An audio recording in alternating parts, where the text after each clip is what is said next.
మీ యొక్క జీవితం అంధకారం అయ్యేటటువంటి ప్రమాదం ఒక సంఘటన రూపంలో రాబోతుంది. మీరు తప్పక జాగ్రత్తలు పాటించండి. లేకుంటే కలిగే నష్టాన్ని పూరించడం ఎవ్వరి తరము కాదు. కష్టమే కాదు, నష్టమే కాదు, మీ మనసు ఇక అలసిపోతుంది. ఏం జరగబోతుందో వీడియోలో తెలుసుకుందాము. వీడియో నచ్చితే తప్పకుండా ఒక చిన్న లైక్ చేసి మమ్మల్ని సపోర్ట్ చేయండి.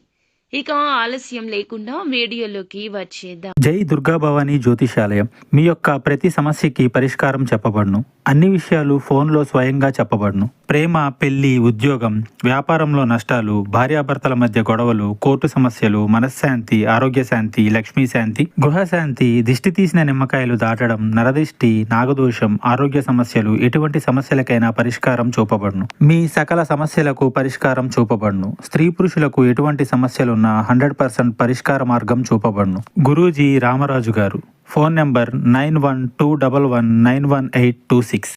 ఈ రోజున ఆలోచించి ఆచితూచి జాగ్రత్తలు తీసుకోండి. లేకపోతే మీ వల్ల మీ ఇరువురికి కూడా నష్టం జరగబోతుంది. అంటే మీకు అలాగే మీ ఎదుటి వారికి కూడా నష్టం జరుగుతుంది. మీ వల్ల నష్టం కలగబోతున్న వారు ఎవరు, ఏం జరగబోతుంది, ఇరువురికి ఏ విధమైన కష్ట సమయం ఇది అనేది తెలుసుకుందాము. వీరు చాలా మంచి మనస్సుతోనే ఆలోచిస్తారు. ఎదుటి వారికి మంచి చేయాలనుకుంటారు. వారి ఆపద వీరి ఆపదగానే భావిస్తారు. ఎన్నో సద్గుణాలు ఉన్న ఒక అవలక్షణం మనోచాంచల్యం. ఇప్పుడు మాట్లాడిన మాట గంట తర్వాత మార్చేసే తత్వం. ముందుగా మాట ఇచ్చి తర్వాత పర్యవసానాలు ఆలోచించే తత్వం. అప్పుడు ఆ మాట మార్చేస్తారు. ఈ యొక్క తత్వం రీత్యా మీకు ఎదుటి వారి రీత్యా కష్టం, నష్టం కలగబోతుంది. ఇక ఈ యొక్క నష్టాన్ని పూడ్చడం మీ వంతు అస్సలు కాదు. ఎంత కష్టపడినా సరే మీ తరం కాదు. మాట ఇచ్చేటప్పుడే కాస్త జాగ్రత్త. స్నేహితులకైనా, సన్నిహితులకైనా, కుటుంబీకులకైనా, ఆఖరికి భాగస్వామికి అయినా సరే మీ మాటను వేదంగా భావించేవారు ఉన్నారు.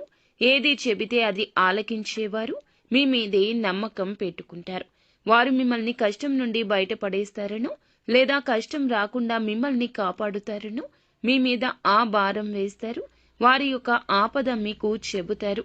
చేయలేని సాయం, మీ వల్ల కాని సాయం చేస్తామంటూ మీరు బదులు ఇస్తే ఇక మీరు అపనిందల పాలు కావడాన్ని ఎవ్వరూ ఆపలేరు.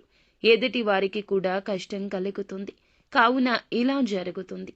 నిలబెట్టుకోలేని వాగ్దానం ఇవ్వడం మీకు మంచిది కాదు. ఈ రోజున ఈ విషయంలో అప్రమత్తంగా ఉండండి. లేకపోతే మీ జీవితం అంధకారంలోకి వెళ్ళిపోతుంది. ఎంత సంపాదించినా, ఎంత ధనమున్నా, ఎంత పేరు ప్రతిష్టలు ఉన్నా ఈ రోజున దూది పింజలాగా కనిపిస్తుంది. కష్టం కలగకుండా ఉండాల్సిందనిపిస్తుంది. మీ పేరు ప్రతిష్ట విషయమైనా, మీ నుంచి వారు పొందాల్సిన సహాయమైనా, ఏదైనా ఇతర రూపంలో అయినా ఈ రోజున మీరు ఎటువంటి మాటలు జారొద్దు. ఒకవేళ జారితే ఇక అంతే సంగతులు. ఒక దెబ్బ కొట్టినా వెనక్కి తీసుకోవచ్చు, కానీ మాట ఇస్తే మాత్రం వెనక్కి తీసుకోలేము. కాబట్టి జాగ్రత్తగా ఉండండి. మొహమాట పడే పరిస్థితిలో ఉన్నా, ఎంతటి కన్ఫ్యూజన్లో ఉన్నా మౌనం వహించండి. ఇది మీకు శ్రీరామ రక్ష. అలా కాకుండా అత్యుత్సాహాన్ని ప్రదర్శిస్తే మొదటికే మోసం వస్తుంది. కాబట్టి ఈరోజు ఇద్దరికి, అంటే మీకు, ఎదుటి వారికి నష్టం కలుగుతుంది. మీ పేరు ప్రతిష్టలకు భంగం కలుగుతుంది. వారికి రావాల్సినవి రాకుండా ఆగిపోతాయి. మీ మాట వల్ల వారికి ఆపద ఇంకాస్త పెద్దది అవుతుంది. అప్రమత్తంగా ఉండండి. శక్తివంతమైన, ప్రభావవంతమైన మీ మాటలతో ఎదుటి వారికి కష్టం కలిగించవచ్చు, నొప్పించవచ్చు. మిగిలిన అంశాల్లో కూడా అనుకూలంగా ఉంది. ముఖ్యమైన పనులు ముందుగానే చేసేయండి. ప్రభుత్వ పనులు స్నేహితుల సహకారంతో పరిష్కరిస్తారు. యువత కెరియర్పై దృష్టి పెడతారు. విజయాలు సాధించే దిశగా అడుగులేస్తారు. అనునిత్యం సుబ్రహ్మణ్యేశ్వర స్వామిని ఆరాధిస్తారు.